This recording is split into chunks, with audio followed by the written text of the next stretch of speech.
암태 들어와 있던 그 서씨가 모여 사는 그 집성촌 비슷하게 돼 있어서 그 당시에도 땅들은 꽤 많이 가지고 있었고 일단 재산은 좀 됐던 걸로 좀 제가 들었습니다. 그 당시에 지주를 힘을 받쳐주던 게 일본인들이잖아요. 경찰력을 동원해가지고 우리 그 증조부님 서태석 선생이 이제 그 시대 그 암울한 그거를 좀 느끼셨던 것 같아요. 암태 쪽에 한의사를 하시면서 좀 이제 무료봉사도 많이 하셨던 걸로 저는 들었는데 러시아라서 이제 공산주의 좀 공부를 하고 오신 것 같아요. 근데 그 당시에는 공산주의가 조금 앞서가는 사상이다 보니까 이제 그걸 공부하고 오셔가지고 이제 이러면 안 되겠다, 독립운동을 해야 되겠다 해서 1919년도에 그 3.1운동 일어나기 전에 그 태극기를 미리 좀 준비를 많이 하셨었고, 네, 그래가지고 그거를 이제 그때 나눠드리는 역할도 했었고 그 당시에.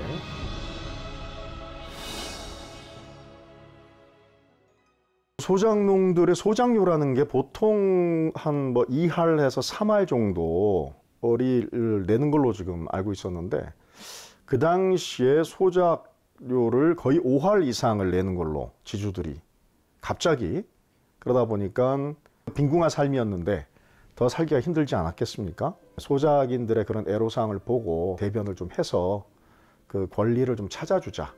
더 이상 이제 소작을 안 하겠다. 그 다음에 이제 그 대표들을 뽑아서 이제 목포시라든가 관청에 가서 데모도 하고 이제 막 이러다 보니까 경찰서에 연행도 되고 제목은 아무래도 불안 조성 그 다음에 또 불법 집회라든가 이런 것들 그렇게 해서 소작쟁이 하시고 그 이후로 독립운동 이제 음지에서 이제 활동하시다가 4번에 걸쳐 이제 옥고를 치렀지 않습니까? 그리고 이제 고문을 심한 고문을 당하고 나서 정신 이상이 돼가지고 1942년도에 앞에도 그 논두렁에서 객사하셨잖아요. 객사.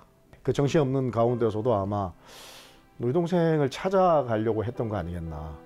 그 길을 가시다가 이제 논두렁에서 미끄러졌는지 어떻게 했는지 모르겠습니다만은 그 논두렁에서 이렇게 굴러 떨어진 모습으로 이제 객사를 돌아가신 모습으로 발견됐다고 하니까 지나온 삶에 대한 한, 그다음에 독립운동을 했던 그런 마치지 못했던 한, 그다음에 가족에 대한 한, 정말 그 애절에 뭔가 좀 붙들고 싶은 게 있어서 잡고 있었지 않았나.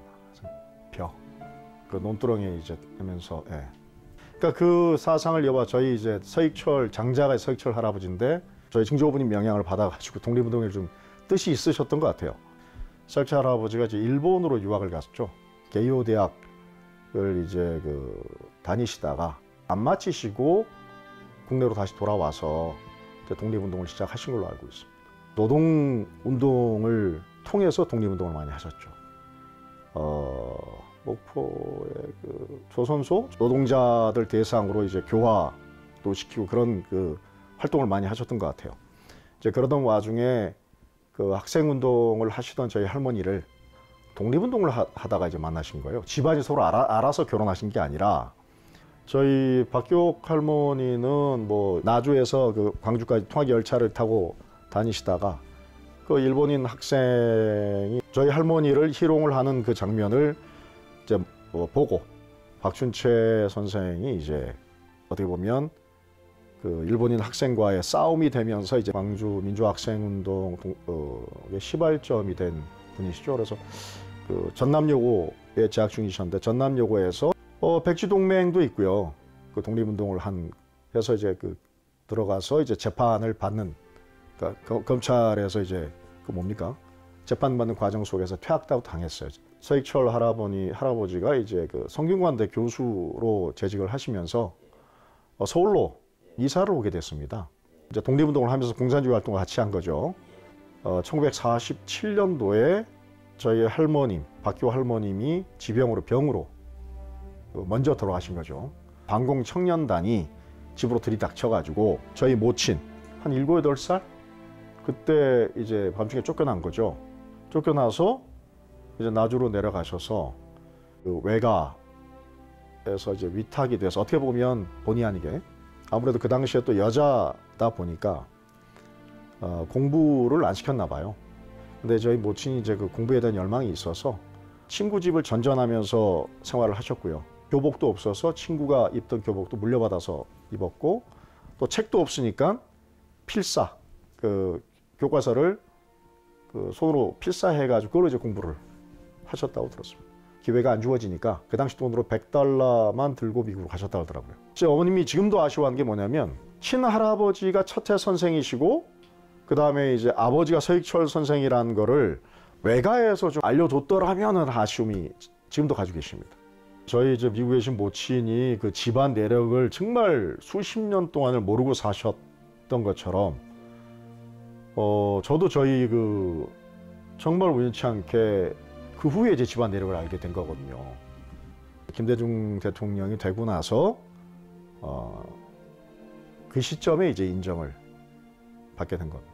이미 그 전에 그 독립운동 그 서훈 그 공헌을 인정받았어야 됨에도 불구하고 그 이승만 정권서부터 온 그 보수 정권으로들이 그 공산주의자들에 대한 터부시하는 그런 그 사회적인 그 경향 때문에 독립 서훈을 못 받았죠, 인정을. 박기호 할머니는 2019년 8월 15일 날 서훈을 받으셨습니다. 신청 세 번째만 서훈을 받으신 건데, 그 기록도 다 있음에도 불구하고 단지 재판 기록이 없다는 그 하나 가지고 서훈을 인정을 못 해준 거죠. 독립운동이라는 거는 그 당시에 대한민국에 살았던 사람들 중에 친일을 했던 사람 빼고는 저는 전부 다 독립운동으로 생각을 해요. 단지 그거를 이제 행동으로 옮겼던 분들은 독립운동가가 되신 거고, 행동으로 못 움직였던 분들은 그래도 독립에 대한 열망은 다 가졌다고 생각이 됩니다. 그럼에도 불구하고 그 후손들은 지금 대한민국에서 떵떵거리고 살고 있는 이 현실이 너무나 지금 붕괴스러운데, 해외에서 독립운동한 사람들이 지금 그 얼마나 그 이름 없이 쓰러져간 사람들이 많이 있겠어요. 돈으로 해달라는 건 아닙니다. 그 명예를 인정을 해주고 그 후손들이 또 정부가 당연히 해줘야 될 일이 아닌가, 그런 생각을 합니다.